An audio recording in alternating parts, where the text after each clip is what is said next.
Hello students, welcome to Ranjan classes. पिछले कुछ videos में हमने इलेक्ट्रोस्टैटिक्स के बारे में बहुत कुछ पढ़ा। हमने कूलॉम्स लॉ पढ़ा, इलेक्ट्रिक फील्ड पढ़ा, electric field due to continuous distribution of charge पढ़ा और इलेक्ट्रिक फील्ड लाइंस पढ़ी हमने लास्ट वीडियो में। इलेक्ट्रिक फील्ड लाइंस की प्रॉपर्टीज बताई मैंने आप लोगों को। इलेक्ट्रिक फील्ड लाइंस क्या होती हैं, किस तरीके से एग्जिस्ट करती हैं, क्या बताती हैं, इसके बारे में कई सारी चीज़ें हमने इलेक्ट्रिक फील्ड लाइंस की प्रॉपर्टी में लास्ट वीडियो में देखा था। जब मैं इलेक्ट्रिक फील्ड लाइंस के बारे में बात कर रहा था तो हमने बहुत सारी चीज़ें सीखी थी कि ये पॉजिटिव से ओरिजिनेट होती हैं, नेगेटिव पे टर्मिनेट होती हैं, किस तरीके से एग्जिस्ट करती हैं। जब हमने पढ़ा था इलेक्ट्रिक फील्ड स्ट्रॉन्गर होता है, फील्ड लाइंस क्लोज आ जाती हैं, इलेक्ट्रिक फील्ड वीकर होता है, फील्ड लाइंस एक दूसरे से दूर चली जाती हैं, वगैरह वगैरह हमने कई सारी प्रॉपर्टीज पढ़ी थी। उन्हीं प्रॉपर्टीज को लेकर के जब हम आगे बढ़ते हैं तो हमें इस चैप्टर में एक नई चीज सीखने को मिलती है, एक नया टॉपिक आता है हमारे पास, जिसको हम लोग इलेक्ट्रिक फ्लक्स बोलते हैं। इलेक्ट्रिक फ्लक्स, ये इलेक्ट्रिक फ्लक्स होता क्या है, इसके बारे में अगर मैं बात करूं तो बेसिकली ये फील्ड लाइन से रिलेटेड है, इलेक्ट्रिक फील्ड लाइन से रिलेटेड है। इलेक्ट्रिक फील्ड लाइंस को समटाइम हम लोग इलेक्ट्रिक लाइंस ऑफ फोर्स के नाम से भी जानते हैं। तो ये इलेक्ट्रिक फ्लक्स होता क्या है, तो बेसिकली इलेक्ट्रिक फ्लक्स की बेसिक डेफिनेशन कहता है हमें कि number of electric field lines passing through any surface in perpendicular direction. दोबारा मैं रिपीट कर रहा हूं, मैं number of electric field lines passing through any surface in perpendicular direction is known as electric flux through that surface. Again मैं repeat कर रहा हूं, number of electric field lines passing through any surface in perpendicular direction is known as electric flux through that surface. कोई भी surface ले लो, दुनिया का कैसा भी सरफेस हो, उस सरफेस से कितनी फील्ड लाइंस उसके परपेंडिकुलर डायरेक्शन में क्रॉस कर रही हैं, ये उस सरफेस का इलेक्ट्रिक फ्लक्स बताता है। कि उस सरफेस से कितनी फील्ड लाइंस उसके परपेंडिकुलरली एग्जिस्ट कर रही, एंटर कर रही होंगी, कितनी निकल रही है उससे, ये बताता है हमें क्या, उसका इलेक्ट्रिक फ्लक्स। इस इलेक्ट्रिक फ्लक्स को जनरली हम लोग फाई से रिप्रेजेंट करते हैं। इलेक्ट्रिक फ्लक्स जो होता है हमारे पास फाई से रिप्रेजेंट करते हैं। और इस फाई के बारे में पूछा गया, जब हमसे बताया गया हमें कि ये फाई कैसे फाइंड आउट कर रहे हैं, बिकॉज देखो किसी भी सरफेस से फील्ड लाइंस जा रही हैं, उतनी सारी फील्ड लाइंस को हम काउंट तो कर नहीं सकते, क्योंकि एक पॉइंट चार्ज की वजह से ही काफी सारी number of field lines originate हो जाती हैं। तो कोई भी सरफेस से कितनी फील्ड लाइंस जा रही हैं, और वो भी स्पेसिफिकली की परपेंडिकुलर डायरेक्शन में कितनी जा रही है। अगर खाली काउंट करने वाली बात हो तो एक प्रॉब्लम थी। अब दूसरी प्रॉब्लम ये आ गई कि हमें खाली इलेक्ट्रिक फील्ड लाइंस काउंट नहीं करनी है, हमें इलेक्ट्रिक फील्ड लाइंस काउंट करनी है, और वो इलेक्ट्रिक फील्ड लाइंस काउंट करनी है जो उसके परपेंडिकुलर डायरेक्शन में हो। उन सारे इलेक्ट्रिक फील्ड लाइंस को अगर आप काउंट कर लोगे, you will get electric flux passing through that surface. तो इलेक्ट्रिक फ्लक्स कैसे फाइंड आउट करें, बिकॉज फील्ड लाइंस को कैलकुलेट करना, काउंट करना हमारे लिए एक थोड़ा मुश्किल सा टास्क था। इसलिए इलेक्ट्रिक फ्लक्स को मेजर करने के लिए एक छोटा सा फॉर्मूला दिया गया, एक छोटा सा तरीका सिखाया गया। वो तरीका हमारे ये था कि इलेक्ट्रिक फ्लक्स को हम मेजर कैसे करेंगे। तो सिंपली मैं बता रहा हूँ, electric flux is measured as the product of magnitude of electric field. दोबारा रिपीट कर रहा हूं मैं, electric flux is measured as the product of magnitude of electric field and component of area vector in the direction of field.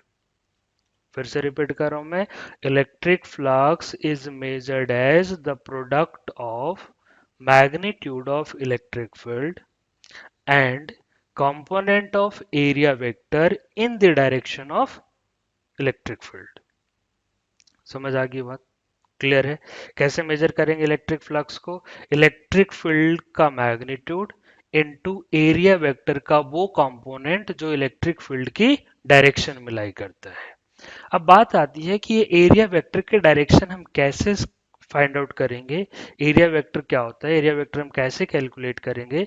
तो area vector निकालने का एक बड़ा सिंपल सा तरीका है कि जो एरिया वेक्टर होता है that will be perpendicular to the surface. कोई भी सरफेस ले लो, उसका एरिया वेक्टर बनाओगे, that will be what, perpendicular to the surface. अब जैसे सपोज करो, एक एग्जांपल लेते हैं, ये है, अगर मैं इसका एरिया वेक्टर लिखूंगा, इस सरफेस का area vector is perpendicularly in this direction. अगर मैं इसके बैक सरफेस की बात करूं, तो बैक सरफेस का area vector is perpendicularly in this direction. मैं एक और एग्जांपल से आपको डेमोन्स्ट्रेट करता हूं। जैसे सपोज करो, ये एक हमारे पास क्यूबॉइड शेप का ऑब्जेक्ट है। अगर मैं इस सरफेस का एरिया वेक्टर निकालना चाहता हूं हमारे सामने, सपोज करो, एरिया तो हम सिंपली फाइंड आउट कर सकते हैं, that is the product of length into width करके आप इसका एरिया निकाल सकते हो। तो इसका जो एरिया वेक्टर होगा, that will be directed in this direction, perpendicular to the surface and outward होगा हमारे पास। ये होता है हमारे पास एरिया वेक्टर की डायरेक्शन। जैसे सिंपली फिर अगर मैं इसके एरिया वेक्टर की बात करूं, तो इसका एरिया वेक्टर जो होगा हमारा, वो कुछ इस तरफ डायरेक्टेड होगा। समझ आ रही बात? अगर मैं इसके एरिया वेक्टर की बात करूं, तो इसका एरिया वेक्टर इस तरफ डायरेक्टेड होगा। इसके एरिया वेक्टर की बात करूं, तो इसका एरिया वेक्टर इस तरफ डायरेक्टेड होगा। इसके एरिया वेक्टर की बात करूं, तो इसका एरिया वेक्टर इस तरफ डायरेक्टेड होगा। इस तरीके से अलग अलग सरफेसेस का आप एरिया वेक्टर रिप्रेजेंट कर सकते हैं। जो हमारा एरिया वेक्टर होता है, फिर से मैं रिपीट कर रहा हूं, area vector is directed perpendicular to the surface, and ये किधर होता है हमारा, आउटवर्ड होता है। क्लियर है? तो फिर से रिपीट करता हूँ, electric flux, how we can find electric flux, that is the product of magnitude of electric field and component of area vector in the direction of field. इसका वैसा वर्सा भी लिख सकते हो, that is the product of magnitude of area and component of electric field in the direction of area vector. दोबारा repeat कर दूं, that is the product of magnitude of area vector and component of electric field in the direction of area vector. इसको मैं एक example से समझाता हूं, मैं एक एग्जांपल से रिप्रेजेंट करता हूं। सपोज करो there is a electric field in this direction. इस डायरेक्शन में एक इलेक्ट्रिक फील्ड एग्जिस्ट करता है। अगर इस डायरेक्शन में इलेक्ट्रिक फील्ड एग्जिस्ट करता है और इसमें एक छोटा सा सरफेस रखा हुआ है कुछ इस तरीके का, बिकॉज छोटा सा सरफेस है, इसका एरिया वेक्टर मैं ds लेट कर लेता हूं। से this is the ds, ds is the area of this small surface. और कुछ इस तरीके से मानता हूं मैं कि ये जो हमारा ds वेक्टर है, this ds vector makes an angle theta with the direction of electric field. दोबारा रिपीट करता हूं मैं, इलेक्ट्रिक फील्ड में एक छोटा सा सरफेस रखा हुआ है जिसका एरिया वेक्टर ds है, और ये कुछ इस तरीके से रखा हुआ है कि ds vector, that is the area vector, जो है वो इलेक्ट्रिक फील्ड के साथ थीटा एंगल बनाता है। अगर मैं इलेक्ट्रिक फील्ड का स्ट्रेंथ E मानता हूं और एरिया हमारा ds है, तो मैंने आपको सिखाया कि how to find electric flux, that is what, product of magnitude of electric field. तो इलेक्ट्रिक फील्ड का मैग्नीट्यूड क्या है हमारे पास, E इनटू क्या, component of area vector in the direction of electric field. Product of magnitude of electric field and component of area vector in the direction of electric field। तो electric field के direction में area vector क्या होगी उसके बारे में देखें, तो ds है, ये एंगल थीटा है, हमने पढ़ा है इस ds के दो कंपोनेंट बनेंगे। इस डायरेक्शन में कौन सा कंपोनेंट आएगा, हमने पढ़ा है जिसके साथ एंगल बनता है उसके साथ कॉस आता है। तो इस तरफ क्या आएगा हमारे पास, ds cos theta। तो ds cos theta is the component of area vector in the direction of electric field। ds cos theta is what, component of area vector in the direction of electric field। तो यहां से लिख सकते हो आप, that is the, because छोटा सा surface था तो इसको छोटा सा फ्लक्स डी फाई लिख देते हैं। तो D phi equals to E into D S, into में क्या लिखोगे, cos थीटा। थोड़ा मॉडिफाई कर दें तो D phi equals to formula आ जाएगा आपके पास, E D S cos theta. कुछ इस तरीके से रिजल्ट आ जाएगा हमारे पास। थोड़ा और मॉडिफाई करके चाहो तो आप इसको ऐसा भी बना सकते हो, तो डी फाई इक्वल्स टू आप ऐसा भी लिख सकते हो, बिकॉज cos थीटा है, simply it will be written as what, E dot ds। तो net flux phi find out करने के लिए क्या करेंगे, डी फाई को इंटीग्रेट कर देंगे, और इंटीग्रेट करने के बाद जो रिजल्ट आएगा that is simply integration of E dot ds। This is the total flux passing through the any surface. तो ये इस तरीके से हम इलेक्ट्रिक फ्लक्स फाइंड आउट कर सकते हैं, इलेक्ट्रिक फ्लक्स मेजर कर सकते हैं। कुछ ऐसा होता है हमारे पास इलेक्ट्रिक फ्लक्स। इस इलेक्ट्रिक फ्लक्स के बारे में अगर मैं बात करूं तो आप देख सकते हो कि बिकॉज डॉट प्रोडक्ट आया है और डॉट प्रोडक्ट के बाद जो चीजें फाइंड आउट होती है वो एक स्केलर क्वांटिटी होती है, इसलिए कहा जाता है कि जो इलेक्ट्रिक फ्लक्स है वो एक स्केलर क्वांटिटी है। अगर सपोज करो इलेक्ट्रिक फील्ड का स्ट्रेंथ यूनिफॉर्म है, एरिया यूनिफॉर्म है, अगर ये सारी चीजें यूनिफॉर्म है, कौन कौन यूनिफॉर्म है? इलेक्ट्रिक फील्ड का स्ट्रेंथ यूनिफॉर्म है, एरिया वेक्टर यूनिफॉर्म है, अगर ये सब कुछ यूनिफॉर्म है, सबका मैग्नीट्यूड कांस्टेंट है, तो सिंपली आप फ्लक्स इज इक्वल्स टू एक फॉर्मूला लिख सकते हो, that is the E dot S, where E क्या हमारे पास टोटल इलेक्ट्रिक फील्ड, एस क्या हमारे पास टोटल सरफेस एरिया। तो अगर जरूरत पड़े, तो अगर सपोज करो कोई एक वेरिएबल आता है तो आप इस फॉर्मूले का सहारा लोगे, अगर सब कुछ यूनिफॉर्म आता है तो आप इस वाले फॉर्मूले का सहारा लोगे। अब जैसे मैं एक छोटी सी चीज लिख के दिखता हूँ, अगर मैं वेक्टर फॉर्म में आपको लिख के दिखाऊं, सपोज करो वेक्टर फॉर्म में इलेक्ट्रिक फील्ड को मैं इस तरीके से लिखता हूँ, E equals to E X I cap plus E Y J cap plus E Z K cap. और एरिया वेक्टर को मैं कुछ इस तरीके से रिप्रेजेंट करता हूं, area vector S is equals to क्या लिखूंगा मैं, S X I cap plus S Y J cap plus S Z K cap. अगर सपोज करो इलेक्ट्रिक फील्ड इस वाले तरीके से रिप्रेजेंट की जाती है वेक्टर फॉर्म में, और एरिया वेक्टर इस तरीके से रिप्रेजेंट किया जाता है वेक्टर फॉर्म में, तो electric flux phi equals to हम लोग क्या लिखेंगे, that is the E dot S. आपने डॉट प्रोडक्ट में सीखा होगा कि किस तरीके से डॉट प्रोडक्ट करते हैं, तो डॉट प्रोडक्ट में पढ़ा हुआ है हमने कि आई वाले को आई से कर दो, जे वाले को जे से कर दो, के वाले को के से कर दो। तो अगर इसका डॉट प्रोडक्ट सॉल्व करोगे, व्हाट्स द रिजल्ट, तो इलेक्ट्रिक फ्लक्स का रिजल्ट क्या आ जाएगा हमारे पास, that is the E X into S X plus E Y into S Y plus E Z into S Z. तो अगर इलेक्ट्रिक फील्ड वेक्टर फॉर्म में इस तरीके से दी जाती है और एरिया वेक्टर वेक्टर फॉर्म में इस तरीके से दिया जाता है, तो electric flux co dot product करके आप इस तरह के इस फॉर्मूले से भी फाइंड आउट कर सकते हो। तो ये तो एक बेसिक कंसेप्ट था हमारे पास इलेक्ट्रिक फ्लक्स का, इलेक्ट्रिक फ्लक्स क्या होता है, कैसे फाइंड आउट करते हैं, वगैरह वगैरह बहुत सारी चीज़ें हमने देखी यहाँ पे। इलेक्ट्रिक फ्लक्स को हमने इस तरीके से अलग अलग फॉर्मेट में मेजर करना सीखा। तो ये तो इलेक्ट्रिक फ्लक्स की कुछ बातें हमने सीखी। अब कुछ क्वेश्चंस करते हैं, एक एग्जांपल से मैं आपको दिखाता हूँ। एक एग्जांपल लेता हूँ मैं कि सपोज करो एक क्यूब है, ये एक क्यूब है हमारे पास, इस क्यूब को, एक क्यूब लिया हमने, इस क्यूब की साइड की लेंथ में ए मान लेता हूं। हमने क्या करा, इस क्यूब को एक यूनिफॉर्म इलेक्ट्रिक फील्ड ई में प्लेस्ड कर दिया। मान लेता हूं इलेक्ट्रिक फील्ड ई इस डायरेक्शन में एग्जिस्ट करती है। अब आपसे पूछा जा रहा है कि what is the electric flux passing through the cube. हमसे पूछा जा रहा है कि what is the electric flux passing through the cube. इस क्यूब से इलेक्ट्रिक फ्लक्स कितनी गुजरेगी। अब जरा बारी बारी से मैं इस क्यूब को जितने भी कॉर्नर्स हैं उनको नाम देता हूं, से A B C D E F G H. हमने क्यूब को नाम दे दिया A B C D E F G H. Because cube है, सारे साइड की लेंथ ए है, तो हर एक सरफेस का एरिया ए स्क्वायर होगा। एरिया के बारे में मैंने आपको सिखा दिया कि एरिया जो होता है हमारे पास वो सरफेस के परपेंडिकुलर होता है। दोबारा मैं उसको एक एक इमेजिनेशन के साथ सोल्व करने की कोशिश करते हैं।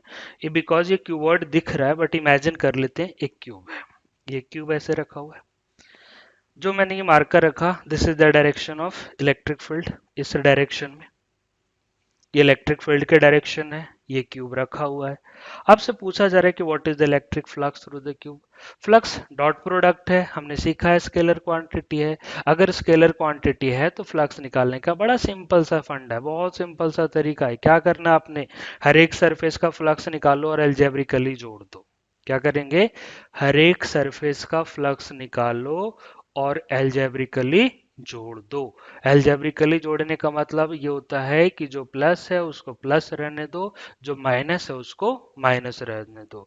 एल्जेब्रिक सम में हम यही करते हैं, जो क्वांटिटी पॉजिटिव है उसको पॉजिटिव छोड़ दो, जो नेगेटिव है उसको नेगेटिव छोड़ दो। तो हमारे सामने ये एक डाटा आया है कि एक क्यूब रखा हुआ है एक यूनिफॉर्म इलेक्ट्रिक फील्ड ई में, और हमसे पूछा जा रहा है कि what is the electric flux passing through this cube. अब इसको कुछ इस तरीके से समझते हैं। ये हमारे पास क्यूब है, ये इलेक्ट्रिक फील्ड है, ये इलेक्ट्रिक फील्ड है, ये क्यूब है। बारी बारी से देखते हैं। अगर मैं उस टॉप मोस्ट सरफेस की बात करूं, कौन सा हमारा टॉप मोस्ट सरफेस है? C D H G. कौन सा सरफेस है? C D H G. तो सी डी एच जी की बात करूं तो देखो इलेक्ट्रिक फील्ड ई।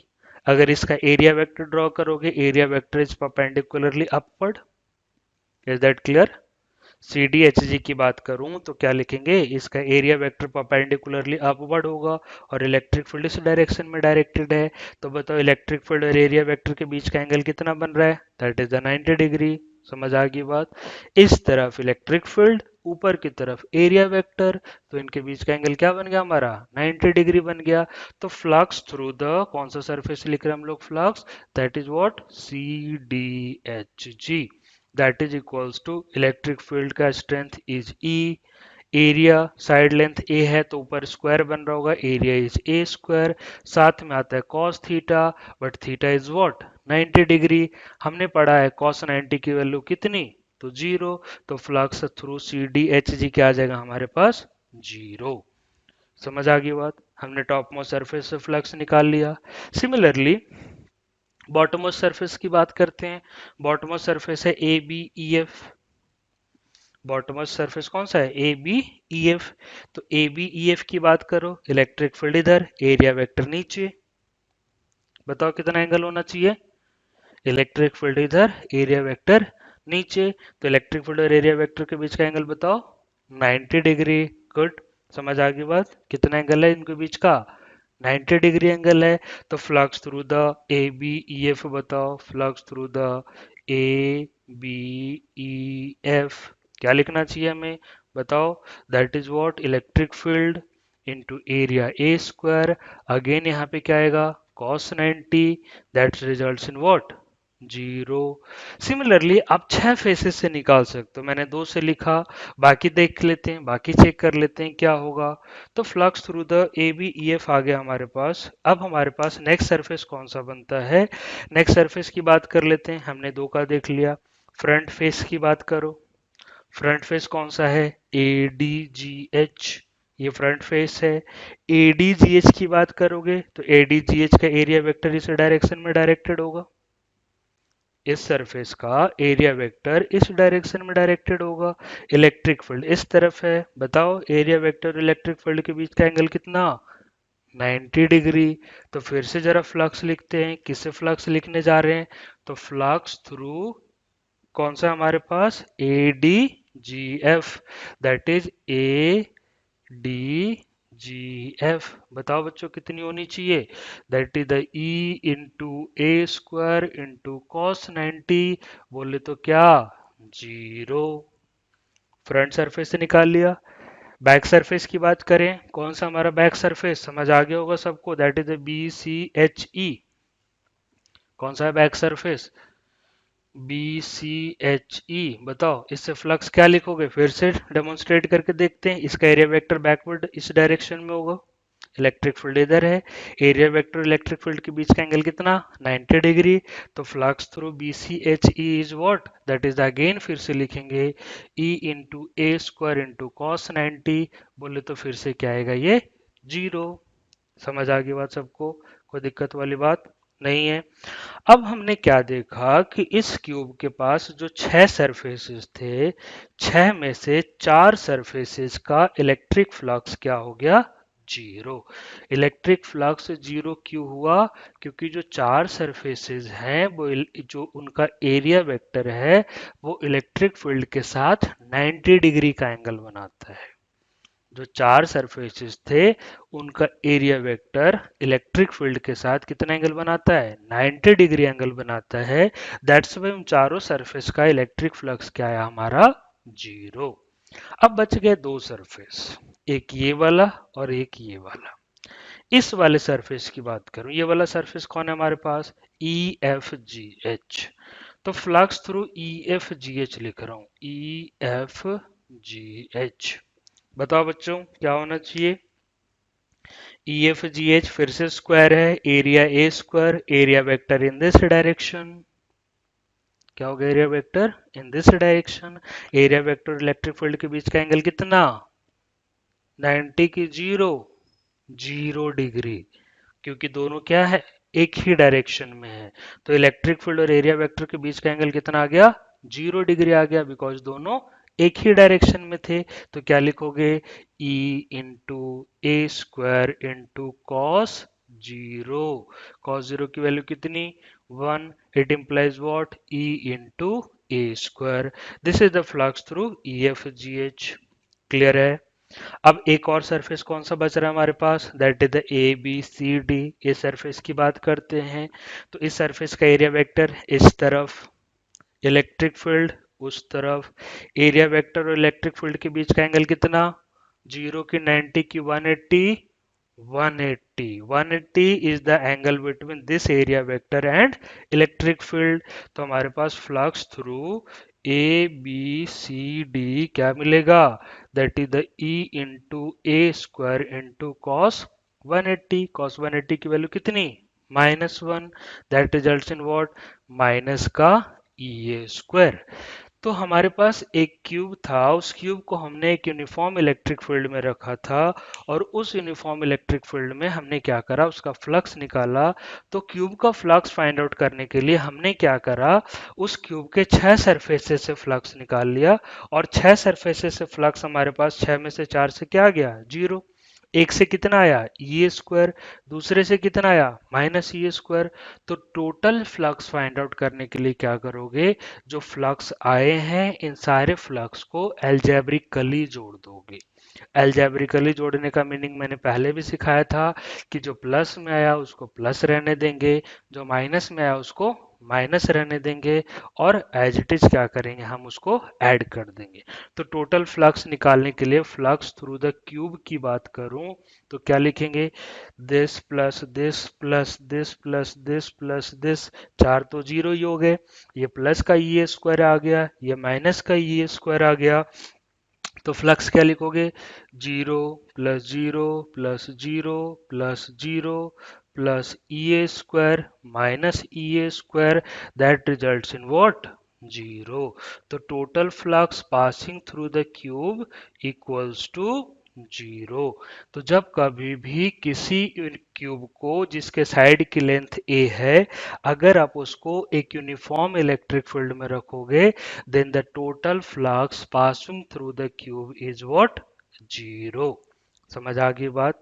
तो this is the electric flux passing through the cube. फटाफट कॉपी करो सब लोग।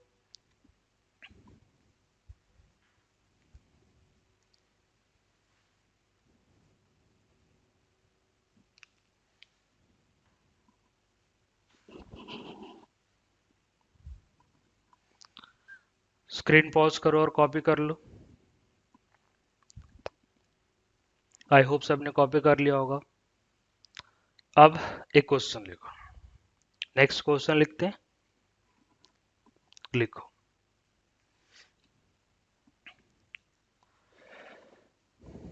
a cylinder of radius r, a cylinder of radius r and length l, a cylinder of radius r and length l is placed in uniform electric field E, is placed in uniform electric field E such that the axis of cylinder makes an angle 0 degree with electric field, such that the axis of cylinder makes an angle 0 degree with the electric field। Simply बात करूं तो axis of cylinder जो है वो electric field के direction में लाई करता है। Find the total electric flux passing through the cylinder। Find the electric flux passing through the cylinder. Screen pause करो और सब लोग सॉल्यूशन करो। अब देखो यहाँ मैंने कहा कि एक सिलेंडर है, सिलेंडर का रेडियस r है, उसकी लेंथ l है, उसको एक यूनिफॉर्म इलेक्ट्रिक फील्ड E में रखा गया है और कुछ इस तरीके से रखा गया है कि जो एक्सिस ऑफ सिलेंडर है वो इलेक्ट्रिक फील्ड की डायरेक्शन में लाई करता है। अगर axis of cylinder electric field की डायरेक्शन में लाई करता है तो हमसे पूछा जा रहा है कि what is the total electric flux passing through the cylinder. तो सिलेंडर से टोटल इलेक्ट्रिक फ्लक्स कितना पास होगा ये कैसे फाइंड आउट करें, तो उसके लिए एक डायग्राम देख लेते हैं। देखो ये इलेक्ट्रिक फील्ड है, इस तरफ इलेक्ट्रिक फील्ड मान लेते हैं। ये हमारे पास सिलेंडर है, सिलेंडर कुछ इस तरीके से रखा हुआ है और हमारा ये जो सिलेंडर है, सिलेंडर के एक्सिस के बारे में आप लोगों ने पढ़ा होगा कि सिलेंडर का एक्सिस कौन सा होता है, तो this is the axis of cylinder. इसका रेडियस आपको r दिया गया है, इलेक्ट्रिक फील्ड E दी गई है, इसका लेंथ L दिया गया है। अब हमसे पूछा जा रहा है कि what is the electric flux passing through the cylinder. अब फिर से मैं बात करूं, देखो पूरा सिलेंडर है, सिलेंडर को मैं 3 पार्ट में ब्रेक कर देता हूं। जैसे हमने क्यूब को 6 पार्ट में ब्रेक करा था, हम सिलेंडर को 3 पार्ट में ब्रेक करेंगे। पहला पार्ट कौन, 2 क्रॉस सेक्शनल एरिया मिलेंगे, 2 क्रॉस सेक्शनल एरिया है और एक कर्व्ड सरफेस एरिया है। पहला कौन है, cross sectional area, cross sectional area और कर्व्ड सरफेस एरिया। अब हमें क्या करना है, इंडिविजुअली दोनों क्रॉस सेक्शनल एरिया से फ्लक्स निकाल लो, इस कर्व्ड सरफेस से फ्लक्स निकाल लो और इन सारे फ्लक्स को क्या करो, ऐड कर दो। ऐड कैसे करोगे, वेक्टोरियली या अलजेब्रिकली, एल्जेब्रिकली। क्यों एल्जेब्रिकली करें हम, क्योंकि कैसी क्वांटिटी है, स्केलर क्वांटिटी है। तो अब जरा देखो क्या करें, अगर मैं बात करूं इस क्रॉस सेक्शनल एरिया की, इसका भी रेडियस आर है, तो इसका एरिया कितना आएगा, पाई आर स्क्वायर। कितना आएगा एरिया, पाई आर स्क्वायर। और किधर डायरेक्टेड होगा, इस डायरेक्शन में। तो इसका एरिया जो होगा हमारे पास वो इस तरफ डायरेक्टेड होगा, कुछ इस डायरेक्शन में होगा। कितना, पाई आर स्क्वायर। अब जरा बताओ कि इस वाले सरफेस से फ्लक्स कितना जाएगा, तो एरिया वेक्टर इधर, इलेक्ट्रिक फील्ड इधर, angle between area vector and electric field is what, 180 degree. तो अगर मैं इस वाले सरफेस से फ्लक्स φ1 लिखता हूं तो φ1 इक्वल्स टू क्या लिखूंगा, E into pi are square into cos कितना degree, 180 degree. Cos 180 degree is what, -1। तो सिंप्लीफाई करेंगे तो क्या मिलेगा, ये माइनस का E into pi are square. This is the flux through the first curved cross sectional area. किसे flux है ये, फर्स्ट क्रॉस सेक्शनल एरिया। अब दूसरे क्रॉस सेक्शनल एरिया की बात करें, इस क्रॉस सेक्शनल एरिया की बात करोगे तो इस क्रॉस सेक्शनल एरिया में हमारे पास एरिया वेक्टर इस तरफ होगा, कितना, pi are square. Pi are square is the area vector of this cross sectional area. Electric field भी किधर है, इधर ही है।